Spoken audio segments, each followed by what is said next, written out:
The draft of the audit for 2020, you're sitting on, and I don't have it in front of me, but over $3 million in unrestricted funds. And you will show a deficit this year, but it was a budgeted deficit. Yeah. And moving into 2023, you should be sitting on at least $2 million in unrestricted fund balance if this plays out the way the recommended budget and some of the expenses that the supervisors have already gone forward with in 21, such as the park and the roads and all that stuff comes through.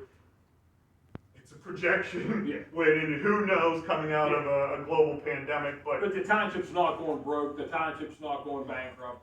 Not that I see. Not that I see, and I think that you could have been a little more, we've seen townships be a little more loose with spending with a fund balance like yours, but it's short-sighted.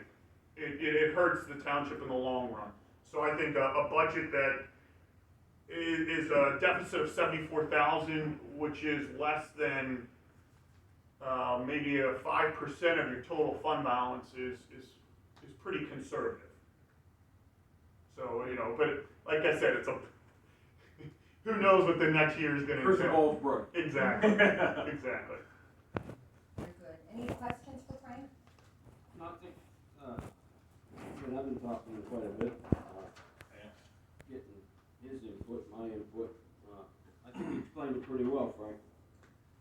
Do we have an idea on the gas walls of any idea what the impact fees are going to be? Is there like an average of different townships that you know of, or? We do work in other townships, and a lot of it depends on the well they're putting in. And I'm sorry, I don't know the exact details, but we've seen townships receive as much as $500,000 in impact fee funds. So, and that's not uncommon. They received $500,000. One of the townships we audit received $500,000 for a couple years in a row. I'm not saying you're going to receive that, but I'm saying we've seen it be that high. That's the upper end of the threshold. You guys are, you're pretty consistent if you look at that revenue of the impact fee funds, and we'll pull it up here, where, you're receiving $179,000 in 18, $200,000 in 19,